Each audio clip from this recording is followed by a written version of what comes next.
ಮಹಿಳೆ ಅಬಲೆ ಅಲ್ಲ ಸಬಲೆ. Sister Kamala Joseph. ಕುಕನೂರು ಪಟ್ಟಣದ ಎಸ್ಎಫ್ಎಸ್ ಪ್ರೌಢಶಾಲೆಯಲ್ಲಿ ಅಂತಾರಾಷ್ಟ್ರೀಯ ಮಹಿಳಾ ದಿನಾಚರಣೆ ನಿಮಿತ್ತ ಶಾಲಾ ಮಕ್ಕಳ ಮಹಿಳಾ ಪೋಷಕರಿಗೆ ಕಾರ್ಯಕ್ರಮ ನಡೆಯಿತು.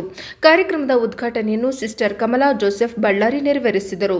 ಮಾತನಾಡಿ, ಹೆಣ್ಣು ದುರ್ಬಲ ಅಲ್ಲ, ಅವಳು ಮೃದುವಾಗಿರಬಹುದು, ಆದರೆ ಆ ಮೃದುವಿನೊಳಗೆ ಪರ್ವತದಷ್ಟು ಧೈರ್ಯ ಇರುತ್ತದೆ. ಅವಳು ಒಮ್ಮೆ ನಿರ್ಧರಿಸಿದರೆ ಜೀವನವೇ ಬದಲಾಗುತ್ತದೆ. ಮಹಿಳೆ ಮನೆಯಲ್ಲೇ ಇರಲಿ ಅಥವಾ ಹೊರಗಡೆ ದುಡಿಯಲು ಹೋಗಲಿ, ಆಕೆ ಉದ್ಯೋಗಸ್ಥೆಯೇ ಸಾಧಕಿಯೇ. ಮಹಿಳೆಯರು ಸ್ವಾವಲಂಬಿಗಳಾಗಿ ತಮ್ಮ ಮನೆಯಿಂದ ದೇಶದ ಉನ್ನತಿಯವರೆಗೂ ಅನೇಕ ಕೊಡುಗೆಗಳನ್ನು ನೀಡುತ್ತಲೇ ಬಂದಿದ್ದಾರೆ. ಸ್ತ್ರೀ ತನ್ನ ಅನನ್ಯ ಶಕ್ತಿಯಿಂದ ನಾನಾ ಕ್ಷೇತ್ರಗಳಲ್ಲಿ ಮುನ್ನಡೆಯುತ್ತಾ ಜಗತ್ತಿನ ಗಮನ ಸೆಳೆದು ಒಂದು ಶಕ್ತಿಯಾಗಿ ಪರಿಣಮಿಸಿದ್ದಾಳೆ. ಈ ಮೂಲಕ ತಾನು ಅಬಲೆ ಎಂಬ ಮಾತನ್ನು ಸುಳ್ಳು ಮಾಡಿದ್ದಾಳೆ.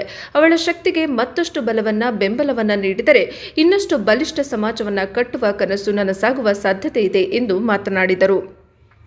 ಈ ಸಂದರ್ಭದಲ್ಲಿ ಶಾಲೆಯ ವಿದ್ಯಾರ್ಥಿಗಳ ಮಹಿಳಾ ಪೋಷಕರಿಗೆ ವಿವಿಧ ಸ್ಪರ್ಧೆಗಳು ಹಾಗೂ ನೃತ್ಯ ಪ್ರದರ್ಶನವನ್ನು ನೆರವೇರಿಸಲಾಯಿತು. ಈ ಸಂದರ್ಭದಲ್ಲಿ ಫಾದರ್ ಸಜ್ಜಿ ಜಾರ್ಜ್, ಫಾದರ್ ಆರೋಗ್ಯಸ್ವಾಮಿ, ಸಿಸ್ಟರ್ ಮೇರಿ ರಾಜ್, ಶಾಲಾ ಶಿಕ್ಷಕರು, ಶಿಕ್ಷಕ ವೃಂದದವರು, ಪಾಲಕರು ಹಾಗೂ ಶಾಲಾ ಮುದ್ದು ವಿದ್ಯಾರ್ಥಿಗಳು, ಶಾಲಾ ಸಿಬ್ಬಂದಿ ವರ್ಗದವರು ಇತರರು ಇದ್ದರು. ವರದಿ ಚೆನ್ನಯ್ಯ ಹಿರೇಮಠ, ಕುಕನೂರು, NKS TV4. ನಾನು ಒಂದು ಹಳ್ಳಿ ತೋಟದಲ್ಲಿದ್ದೆ. ತೋಟದಿಂದ ಬಸ್ ಸ್ಟ್ಯಾಂಡಿಗೆ ಸುಮಾರು 2 ಕಿಲೋಮೀಟರ್ ನಡ್ಕೊಂಡು ಹೋಗ್ಬೇಕು, ಪುನಃ ಬಸ್ಸಲ್ಲಿ ಹೋಗ್ಬೇಕು. ಈ ರೀತಿಯಾಗಿ ನಾನು 10ನೇ ತರಗತಿ ತನಕ ಓದ್ಬಿಟ್ಟು ಬಸ್ಸಲ್ಲಿ ಬರ್ಬೇಕಾದ್ರೆ ಪುನಃ ನಾನು ರೋಡ್ಗಿಂತನೂ ಶಾರ್ಟ್ ಕಟ್ ಆಗಿ ಹೋಗ್ತಿದ್ದೆ. ತೋಪುಗಳಲ್ಲಿ ಈ ನೀಲಗಿರಿ ತೋಪು ಈ ತರ ಇರುತ್ತಲ್ಲ, ಕಾಡು ಮತ್ತೆ ತೋಟಗಳ ಮಧ್ಯದಲ್ಲಿ ಹೋಗ್ತಿದ್ದೆ ಬೇಗ ತಲುಪಲಿಕ್ಕೆ. ಆಗ ಮಂಗಳವಾರ ಹಿಂದಿ ಮೂವಿ ನಡೀತಿತ್ತು. 5:15 ಆಗಷ್ಟೊತ್ತಿಗೆ ಹಿಂದಿ ಮೂವಿ, 6 ಗಂಟೆ ಆಗಷ್ಟೊತ್ತಿಗೆ ಮುಕ್ತಾಯ ಆಗ್ತಿತ್ತು. ಹೇಗಾದ್ರೂ ಬಸ್ ಕ್ಯಾಚ್ ಮಾಡಿ ಹಿಂದಿ ಮೂವಿ ನೋಡ್ಬೇಕು, ಕೊನೆ ಹಂತ ಏನಾಗುತ್ತೆ ನೋಡ್ಬೇಕು, ಯಾರ್ದು ಮೂವಿ ಅಂತೇಳಿ ತುಂಬಾ ಬಸ್ ಇಳಿದು ಓಡಿ ಹೋಗ್ತಿದ್ದೆ.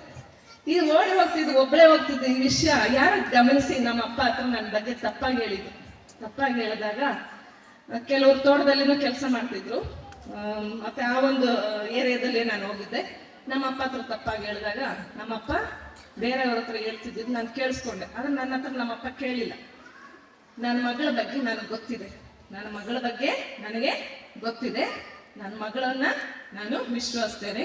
ಅವಳು ಭವಿಷ್ಯದಲ್ಲಿ ಏನಾಗ್ತಾಳೆ ಅಂತ ನನಗೆ ಗೊತ್ತು ಅಂದ್ರು. ಆಮೇಲೆ ನಾನು ಹೇಳ್ತೇನೆ, ನಮ್ಮ ಅಪ್ಪ ಯಾಕೆ ಹೇಳ್ತಿದ್ದಾರೆ ಈಗ, ಬೇರೆಯವ್ರು ಏನ್ ಹೇಳಿದ್ರು ಅಂತ ನನಗೆ ವಿಷಯ ಗೊತ್ತಿಲ್ಲ. ಆದ್ರೆ ತಪ್ಪಾದ ಒಂದು ಸಂಭಾಷಣೆ ಏನೋ ನಡೀತಿದೆ ಅಂತ ನಾನು ಕಲ್ಪಿಸ್ಕೊಂಡೆ. ಅದಾದ ನಂತರ ಆ ವಾಕ್ಯ ನನ್ನಲ್ಲಿ ತುಂಬಾ ಬೇರೂರಿತು. ಅದು ತುಂಬಾ ನನಗೆ ಪ್ರೋತ್ಸಾಹ ಕೊಟ್ಟು, ಒಬ್ಬಳೇ ಎಲ್ಲಿ ಪ್ರಯಾಣ ಮಾಡ್ತಿದ್ರು, ಯಾರು ಭೇಟಿ ಆಗ್ತಿದ್ರು, ಏನ್ ಮಾಡ್ತಿದ್ರು, ನಮ್ಮಪ್ಪ ಅವತ್ತು ನುಡಿದ ವಾಕ್ಯ ಇಂದಿಗೂ ನನಗೆ ಅದು ಪ್ರೋತ್ಸಾಹ. ನನಗೆ ಇವಾಗ ನಮ್ಮಪ್ಪ ನಾ ಜೀವಂತವಾಗಿಲ್ಲ, ಒಂದು 10-15 ವರ್ಷ ಹಿಂದೆ ಮರಣಪಟ್ಟರು. ಆದರೂ ನಾನು ಈ ಒಂದು ಸ್ಥಾನಕ್ಕೆ ಬರ್ಲಿಕ್ಕೆ ನನ್ನ ಅಧಿಕಾರಿಗಳು ಒಂದು ಜವಾಬ್ದಾರಿ ನನಗೆ ನಿರ್ವಹಿಸ್ಕೊಡ್ತಾರೆ ಅಂತ ಹೇಳುವಾಗ ಯಾವಾಗಲೂ ನಮ್ಮಪ್ಪನ ಮಾತುಗಳು ನನಗೆ ಮುಂದೆ ಬರುತ್ತೆ.